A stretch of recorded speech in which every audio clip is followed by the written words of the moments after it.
Audio book महाशक्तिर्लोक यात्रा, महाशक्ति की लोक यात्रा, साउंड ट्रैक 2, चैप्टर 8, लोकोत्तरम दाम्पत्यम।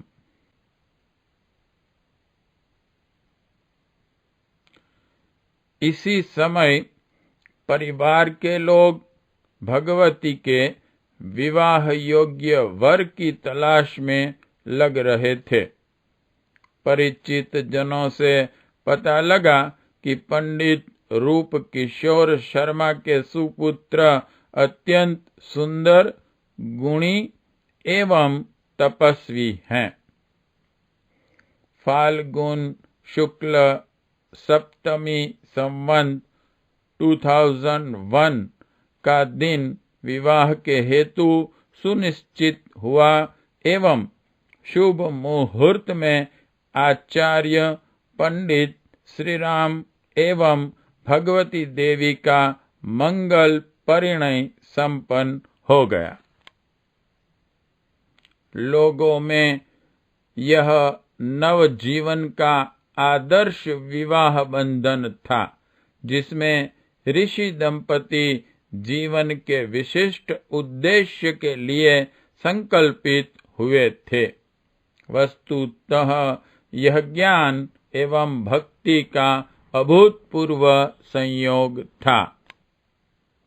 भगवती के साथ पंडित श्री राम शर्मा का विवाह हो जाने पर उनका घर भगवती के पदार्पण से पावन हो गया था।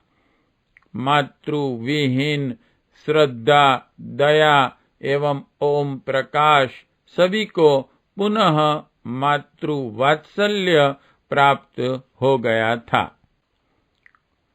सौभाग्यकांक्षिणी भगवती एवं पंडित श्री राम शर्मा का परिणय सूत्र में बंधना कोई सामान्य विवाह बंधन नहीं था। वस्तुतः यह तो पार्वती का भगवान शंकर से मिलन था अथवा परा प्रकृति का पुरुष से संयोग होने जैसा ही था। यह मिलन नवीन सृष्टि के सर्जन के लिए ही संपन्न हुआ था। वंदनीय माता जी का अपने मानस पुत्रों के प्रति यही कथन था कि पुत्र को जन्म देने मात्र से ही माता नहीं होती। वस्तुतः माता अपनी संतानों को सुसंस्कारित बनाने, उनका सर्वतोमुखी विकास करने तथा अपनी उपार्जित आत्मशक्ति का बीजारोपण करने से ही माता सुमाता कही जाती हैं। परम पूज्य गुरुदेव द्वारा अखंड ज्योति के प्रकाशन के कतिपय वर्षों के पश्चात आगंतुकों की संख्या बढ़ने लगी थी। अतएव पहले वाले मकान को छोड़कर मथुरा में ही दूसरा मकान किराए पर ले लिया गया था। अखंड ज्योति संस्थान में आकर रहने के बाद वंदनीय माताजी बच्चों के साथ नए आने वाले कार्यकर्ताओं एवं दर्शनार्थियों की भी माताजी हो गई थी। इसका प्रमुख कारण माताजी का वात्सल्य सहकारी युक्त सेवा भाव था। आगंतुकों के देर सबेर आने तथा गृह कार्य में संलग्न रहने के कारण वंदनीय माताजी का मध्य रात्रि तक ही सोना हो पाता था। फिर भी वे सूर्योदय से 2 घंटे पूर्व ही जाग पड़ती थी। स्नान आदि के पश्चात जप साधना हेतु बैठती एवं गुरुदेव तथा गायत्री माता का पूजन करती थी। जप साधना के प्रभाव से वंदनिया माता जी के गुप्त आध्यात्मिक शक्ति केंद्रों का जागरण हो गया था। जप साधना के पश्चात ध्यान मग्न होकर माता जी पराशक्ति की पूर्णता में प्रविष्ट हो जाती थी। घर गृहस्थी के सभी कार्यों को संपन्न करने के पश्चात वे परम पूज्य गुरुदेव के अत्यावश्यक कार्यों में हाथ बटाती थी। आए हुए सभी पत्रों को पढ़कर उनका उचित उत्तर देने में वे गुरुदेव का हाथ बंटाती थी। पार्ट 8 समाप्त। पार्ट 9 सर्वलोकस्य माता। अखंड ज्योति संस्थान में आकर निवास करने के बाद ही वंदनिया माता जी 2 बच्चों की जन्मदात्री बनी थी। पहले उनकी कोख से मृत्युंजय यानी कि सतीश का जन्म हुआ तथा बाद में कुमारी शैल बाला का जन्म हुआ।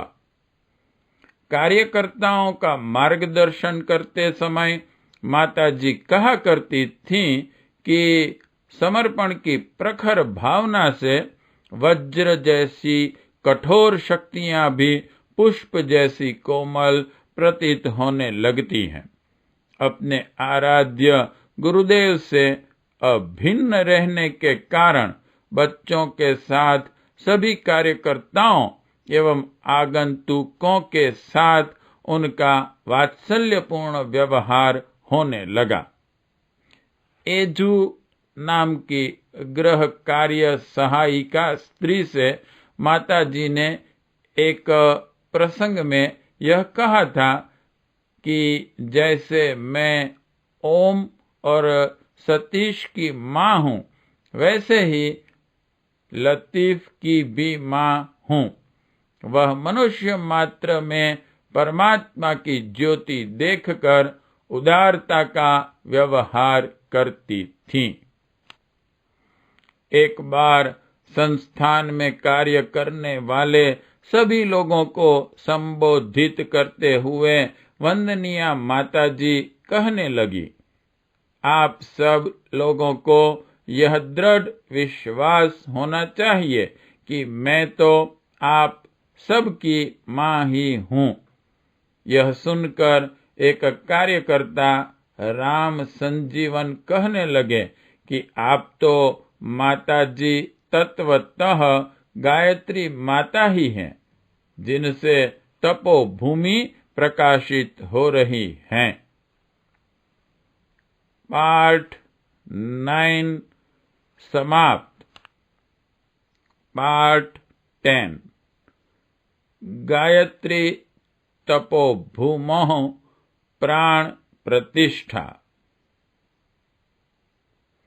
गायत्री तपोभूमि निर्माण की मूल प्रेरणा माताजी के अंतःकरण में उत्पन्न हुई।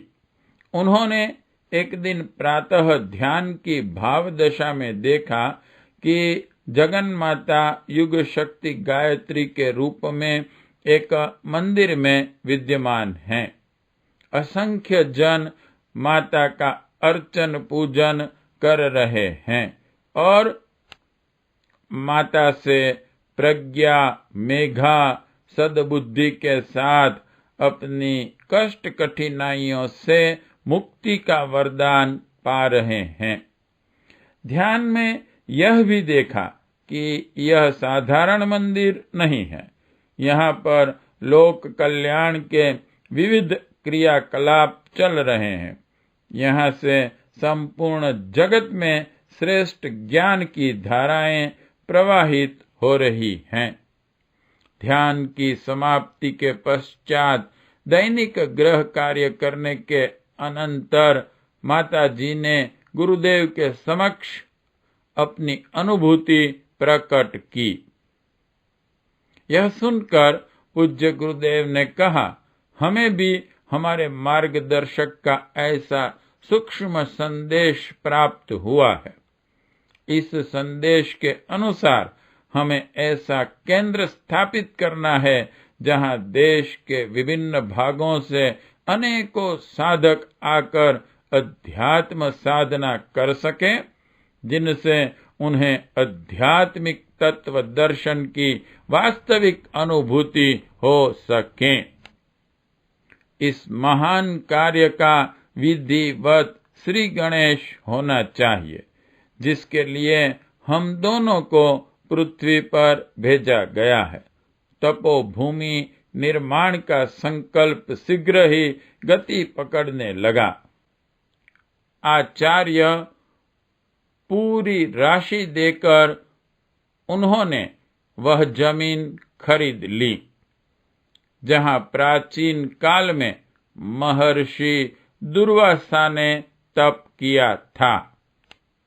भूमि क्रय करने के बाद अब निर्माण का कार्य कैसे किया जाए, यह चिंता होने लगी। आचार्य जी, आपको अपेक्षित द्रव्य की चिंता नहीं होनी चाहिए। ऐसा कहकर माता जी ने अपने समस्त गहने वस्त्रादि आचार्य जी को सौंप दिए। ऐसा करके माता जी बहुत प्रसन्न दिखाई दे रही थीं। यद्यपि सभी महिलाएं प्रमुख रूपेण आभूषणों के मोह पाश में आबद्ध रहती हैं, परंतु माता जी ने दूर दृष्टि से धर्मपरायण होकर यह जान लिया था कि शरीर की शोभा आभूषणों से नहीं, अपितु ज्ञान एवं तप से ही होती है। उस समय माता जी ऐसी शोभायमान थीं मानो राम के साथ वन गमन के समय सीता जी जा रही हों। जो पवित्र भाव दृष्टि से इस दृश्य को अपनी आंखों में समाहित कर लेते हैं, उनके नेत्र धन्य हो जाते हैं।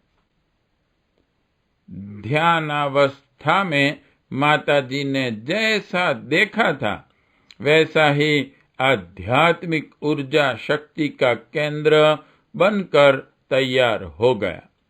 24 सहस्त्र तीर्थों का जल एवं पवित्र रज मंगवाकर स्थापना की गई।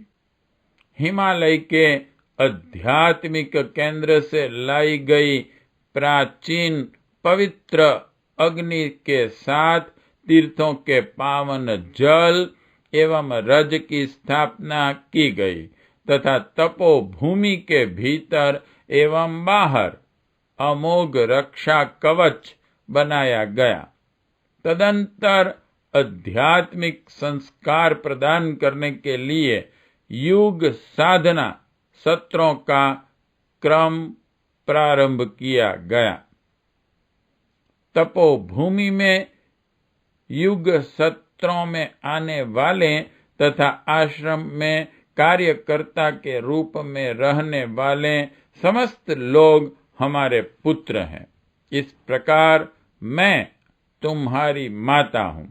भले ही मैंने तुम लोगों को जन्म नहीं दिया है, तथापि तुम्हारे हितार्थ शुभ संस्कार देने का काम करने के कारण मैं तुम्हारी माता ही हूँ।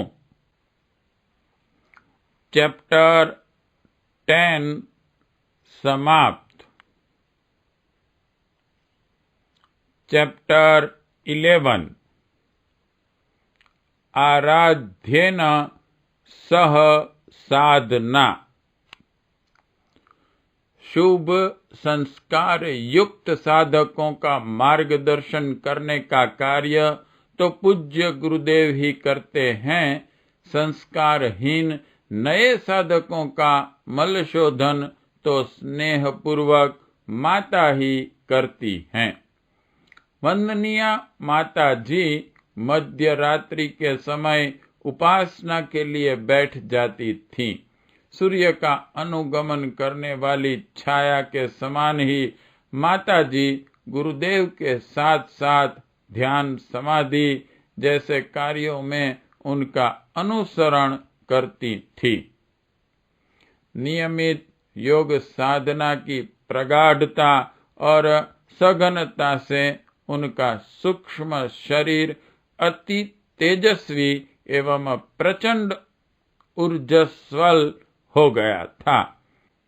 गुरुदेव द्वारा बताई गई योग की गुह्य विधियों से वे इसे बड़ी आसानी से स्थूल शरीर से पृथक कर लेती थीं।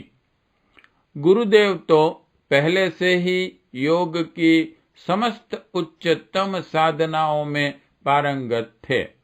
अब माताजी भी योग के उच्चतम रहस्यों से अवगत हो गई। यह स्थिति यहाँ तक पहुंची कि स्थूल देह से किसी भी साधना की जरूरत नहीं रही। स्थूल शरीर से स्वयमेव समस्त योग विभूतियों का अर्जन होने लगा। वे गुरुदेव के साथ साधना के लिए अब भी बैठती थीं, परंतु उनके साधनात्मक कार्यों में सहभागी बनने के लिए ऐसे कार्यों में शिष्यों भक्तों की पीड़ा और उन पर आए संकटों का निवारण प्रमुख था। इसके लिए वे दोनों ही शिष्यों के पास पहुंचकर उन्हें आश्वासन देते और अपनी योग शक्ति से उनके कष्टों का निवारण कर देते थे। साधना के क्षणों में ही जब तब गुरुदेव के साथ सूक्ष्म शरीर से दिव्य साधना केंद्रों की यात्रा करती। ऐसे प्रसंगों को उन्होंने प्रायः कभी उजागर नहीं किया। इसमें मुख्य रूप से गुरुदेव का निर्देश ही था।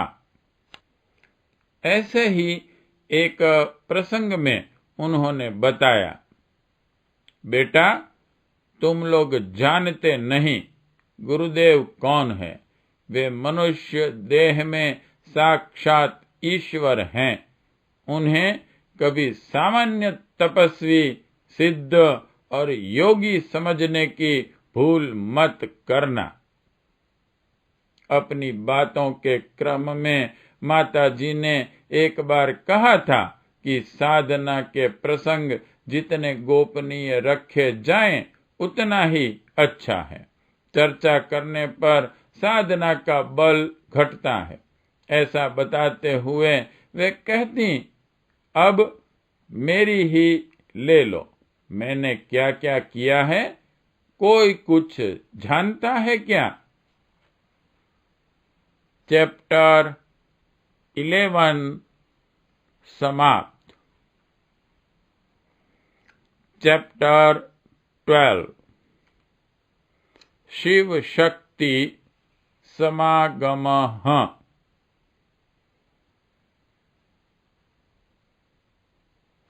योग साधना की परम प्रगाढ़ता में शिव और शक्ति परस्पर अंतर्लीन हो गए थे। शिव और शक्ति का यह अंतर मिलन दो रूपों में प्रकट हुआ था। प्रथम रूप में महायोगिनी माता जी की अंतस्थ कुंडलिनी महाशक्ति परिपूर्ण जागरण के पश्चात विभिन्न चक्रों का भेदन करती हुई सहस्त्रार स्थित महाशिव से जा मिली थी।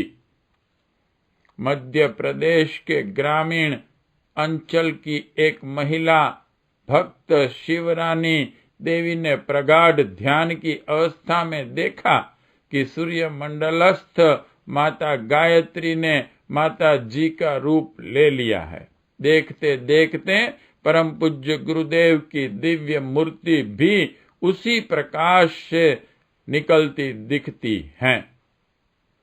काफी दिनों बाद गायत्री तपोभूमि में एक शिविर में पहुंचने पर गुरुदेव ने इसकी चर्चा की।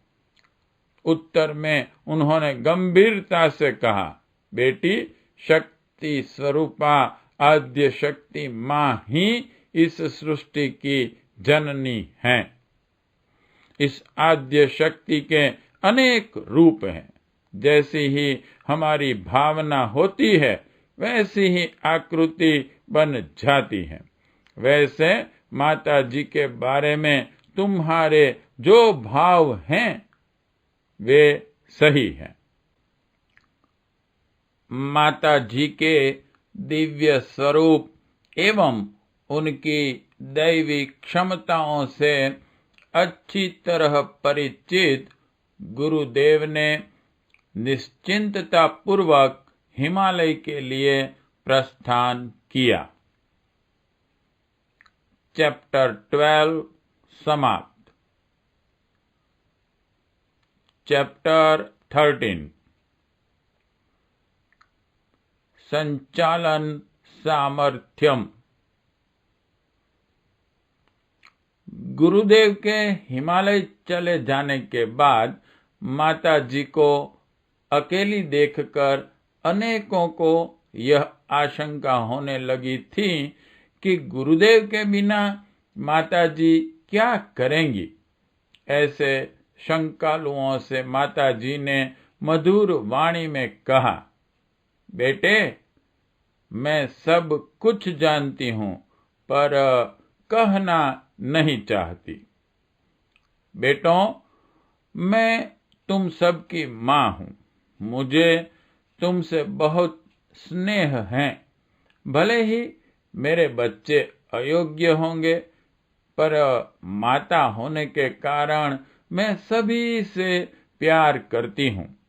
मैं तुमको यह बताना चाहती हूं कि यह युग निर्माण योजना ईश्वर द्वारा प्रकट हुई है और वे ही इसको भविष्य में सुरक्षित एवं संवर्धित करने वाले हैं। इसी बीच पूज्य गुरुदेव की हिमालय यात्रा भी पूरी हुई। वे निश्चित समय पर वापस आए। उनके आते ही माता जी ने संचालन सूत्र फिर से उनके हाथों में सौंप दिया। अंतर्यामी गुरुदेव को बिना बताए ही सारी स्थितियां पता चल गई और उन्होंने दोषी जनों के प्रति कठोर कार्यवाही करने का निश्चय किया। पर यहाँ भी मां की ममता आड़े आ गई। उन्होंने गुरुदेव से कहा, अब रहने भी दीजिए, जैसे भी हैं मेरे बच्चे हैं। जब गुरुदेव ने मिशन के भावी विस्तार का हवाला दिया और माता जी को समझाया, तब माता जी की इच्छा के अनुसार उन दोषी जनों को नया जीवन शुरू करने के लिए विदा कर दिया गया। परम पूज्य गुरुदेव की दूसरी हिमालय यात्रा के समय ही शांति कुंज के निर्माण की परिकल्पना बन गई थी, जिसने भविष्य के नव शांति कुंज का रूप ले लिया था। हिमालय की द्वितीय यात्रा में सुमेरु शिखर के पास की कंदराओं में तपोलीन प्रमुख ऋषियों के दर्शन के पश्चात उनकी विशिष्ट सुमति भी आध्यात्मिक केंद्र की स्थापना हेतु प्राप्त हो गई थी। इस दृष्टि से यह यात्रा पहले की यात्रा से अलग ही थी। आद्य शक्ति ने हिमालय के आंचल में भगवती भागीरथी के सुरम्य तट पर ही अपनी अवतार लीलाएं रची हैं। इसी कारण हमारी वंदनीया लोक माता ने भी निश्चय किया कि अपनी तपस्थली भी पवित्र भागीरथी के तट पर हिमालय की छाया में ही लीला प्रसार हेतु बनानी आवश्यक है। 4-5 वर्षों में ही गायत्री तपोभूमि को संभालने व भली प्रकार चलाने के लिए पंडित लीलापत शर्मा, वीरेश्वर उपाध्याय, द्वारिका प्रसाद सभी लोगों के लिए गुरुदेव व माताजी आराध्य थे। चैप्टर 13 समाप्त। चैप्टर 14 दिव्य साधना स्थली। पूज्य गुरुदेव एवं वंदनीय माता जी ने ध्यान के द्वारा यह देख लिया था कि महर्षि विश्वामित्र की तपस्थली कहीं हरिद्वार के समीप ही है, जहां आद्य शक्ति उन विश्वामित्र जी के हृदय में अवतरित हुई थी। उसी विशिष्ट स्थान की खोज करते हुए पूज्य गुरुदेव ने कई स्थानों का अवलोकन किया। अंत में सप्त सरोवर के निकट उसी भूमि को खोज लिया। जुलाई सन 1968 में वहां की 1.5 एकड़ जमीन 19,000 रुपये में खरीद ली गई। भूमि क्रय करने के साथ ही निर्माण कार्य भी आरंभ कर दिया गया। बीच बीच में गुरुदेव स्वयं आकर कार्य की गतिविधि देख जाते थे। उधर मथुरा में माता जी से भली भांति विचार विमर्श करके कुटुंब की शेष जिम्मेदारी भी पूरी की गई। पहले अपने पुत्र सतीश का विवाह संपन्न किया और उनको अखंड ज्योति के प्रकाशन का कार्य सौंप दिया। संपूर्ण गृह कार्य की जिम्मेदारी सतीश की बहू को संभलवाकर तब अपनी कन्या शैलबाला का विवाह कार्य भी निपटा दिया। अब गुरुदेव की हिमालय की तृतीय यात्रा का समय आ गया। यह यात्रा अभूतपूर्व थी। इस अर्थ में अभूतपूर्व थी कि इस यात्रा से वापस आने की मार्गदर्शक की अनुमति प्राप्त होगी या नहीं। हो सकता है मार्गदर्शक वहीं ठहरने व तप करने की अनुमति दे देवें। जिन्हें अपना अंग अवयव अपने प्राणों का अनुदान देकर पाला, उनसे विदाई गुरुदेव के लिए हृदय विदारक थी। अपने हृदय की इस व्यथा को वे पिछले 1.5 साल से अखंड ज्योति के पृष्ठों में लिखकर भी परिजनों को अवगत करा रहे थे। भावमयी माताजी सब कुछ सहकर भी मौन थी, जबकि उनके हृदय की व्यथा गुरुदेव से असंख्य गुनी गहरी थी। 3 जून सन 1971 को लाडली बेटी शैलबाला की शादी हुई थी। अपने सुपुत्र सतीश, बहू निर्मल एवं पौत्री गुड़िया, इन सभी को छोड़कर जाना था। भावमयी माता जी को बिलखते हुए अपने बच्चों से अलग होना था। गुरुदेव एवं माता जी को विदाई देने के लिए हजारों भक्त एवं शिष्य जन आए थे। उनमें शायद हर एक की भावनाएं व्याकुल होकर यही कह रही थी कि पिता हमें छोड़कर महातप के लिए हिमालय जा रहे हैं, हम बच्चों के लिए तुम ही रुक जाओ माँ। पूज्य गुरुदेव व माता जी की लाडली सुपुत्री शैलबाला अपने सौभाग्य सिंदूर डॉक्टर प्रणव पंड्या के साथ विदा हुई।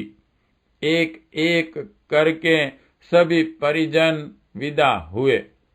पंडित लीलापत जी, पंडित वीरेश्वर जी आदि 2-3 समर्पित कार्यकर्ता तपोभूमि का कार्य संभालने हेतु वहीं रहे। चैप्टर 14 समाप्त। चैप्टर 15 प्रस्थानम शांतिकुंजे। पूज्य गुरुदेव के साथ ममतामयी माँ ने शांति कुंज के लिए प्रस्थान किया। साथ में वर्षों की तपः साधना से सिद्ध अखंड दीपक को संभालते हुए 2-3 कार्यकर्ता थे। यह यात्रा भी पूर्ण हुई। निश्चित यात्रा दिवस की प्रतीक्षा करते हुए गुरुदेव शांति कुंज में ही कुछ दिन रहे, पर आखिर में माता जी को उन्हें तप के लिए हिमालय की ओर विदा करना ही था, जिनके एक इंगित पर घर परिवार परिजन सबको पल भर में छोड़ दिया। आज वही उनको छोड़कर तप हेतु हिमालय जा रहे थे। यह वियोग बड़ा कठोर था। विदाई के ये पल बड़े ही वेदनामय थे, पर इस करुण वेदना को हर हाल में सहना ही था। विश्व हित में अपने आराध्य की विदाई के इस महाविष को शांत भाव से पीने के अलावा कोई चारा नहीं था। एक दिन प्रातः गुरुदेव हिमालय के लिए चले गए। जिस समय वे गए उस समय माता जी को छोड़कर अन्य सभी लोग सोए हुए थे। जगने पर माता जी ने सबको संभाला, दिलासा दी, सांत्वना दी। केवल वे ही 2-3 लोग बचे जिनको माता जी के साथ रहकर उनकी सेवा का सौभाग्य मिला था।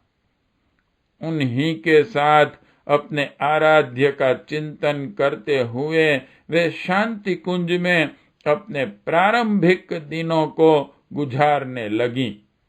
उस समय का शांति कुंज आज की तरह विस्तृत नहीं था।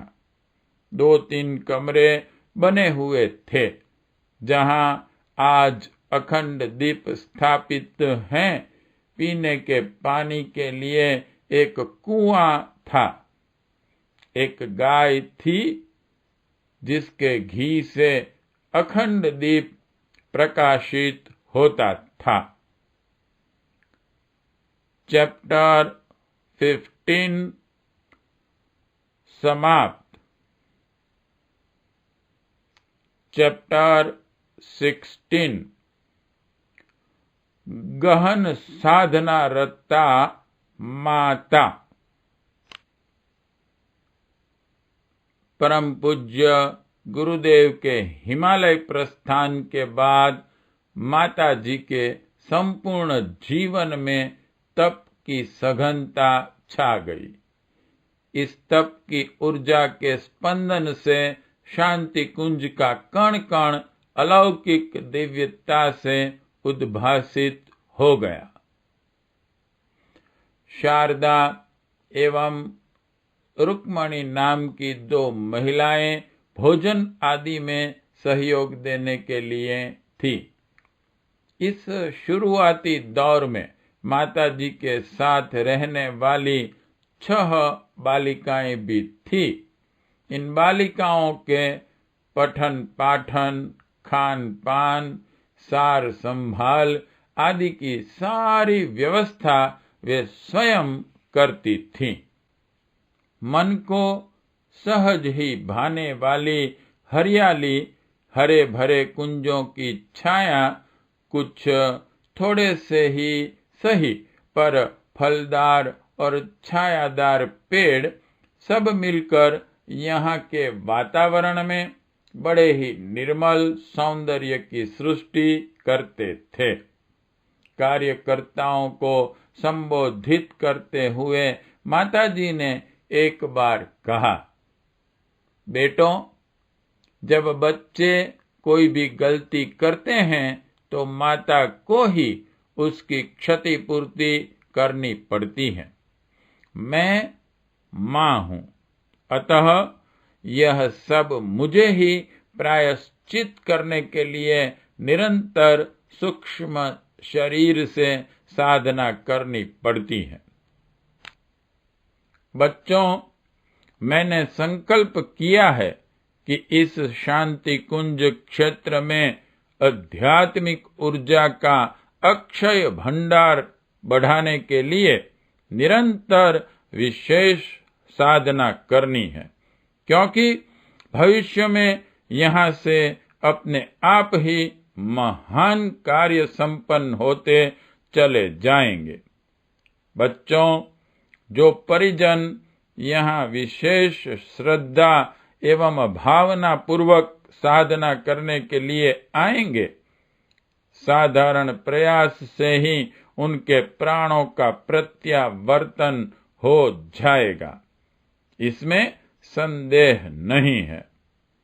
माता जी और गुरुदेव के बीच भाव संदेशों का आदान प्रदान होता रहता था। धवल शुभ्र शिखरों वाले हिमालय की गहनताओं में तपोलीन गुरुदेव और हरिद्वार की दिव्य तपस्थली शांति कुंज में साधनारत माता जी एक दूसरे की परिस्थिति एवं भाव दशा को अपने हृदय की गहराइयों में सतत अनुभव करते थे। अक्षय तपह कोश की समृद्धि के लिए माता जी शांति कुंज में सूक्ष्म साधना में लीन रहती थी। उधर पूज्य गुरुदेव हिमालय के आध्यात्मिक केंद्र में आसुर तत्वों के विनाश हेतु तपोलीन थे। इसी से पाक की 90,000 सेना पर भारत की जीत हुई थी। पाक सेना के अमानुषिक अत्याचारों से पलायमान बांग्लादेश के लाखों नागरिकों को भारतीय सैनिकों ने अपने प्रसिद्ध सेनापति माणिक शाह के नेतृत्व में बचा लिया था। समूचे राष्ट्र के लिए यह बड़ा कठिन दौर था। समस्याओं के इस जटिल चक्र व्यूह के अनेक चक्र थे। राष्ट्र के कर्णधारों को कूटनीतिक मोर्चे पर घेरने की कोशिश हो रही थी। पाक सेना के सैकड़ों हजारों सैनिकों को भारत ने सेना नायक सहित बंदी बना लिया था। विश्व का सबसे शक्तिशाली देश दुश्मन को हर तरह से सहायता पहुंचाने में जुटा था, यहाँ तक कि उसका शक्तिशाली 7वां बेड़ा भी चला आ रहा था। पर अचानक बाजी पलट गई, नया भूगोल रचा गया। विश्व के मानचित्र में नए देश का उद्भव हुआ। दुनिया के इतिहास में पहली बार 90,000 हथियारबंद सेना ने अपने जनरल नियाजी के साथ घुटने टेक कर आत्मसमर्पण किया। भारत ने विजय दिवस मनाया, बांग्लादेश ने अपना जन्म दिवस। बातचीत के क्रम में माताजी ने कहा, जब गुरुजी सन 1971 में हिमालय गए थे तब उम्मीद यही थी कि अब वे शायद न लौटें।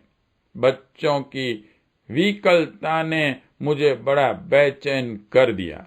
गुरुदेव ने मेरी हार्दिक बेचैनी समझी और वे वापस आ गए।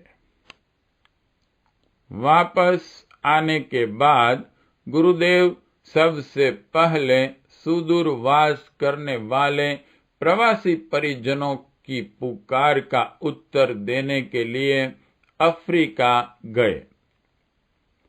सन 1972 में गुरुदेव ने अपनी यह यात्रा पानी वाले जहाज से संपन्न की। उनका यह प्रवास आंतरिक रूप से कई असाधारण अनुभूतियों से भरा रहा। चैप्टर 16 समाप्त।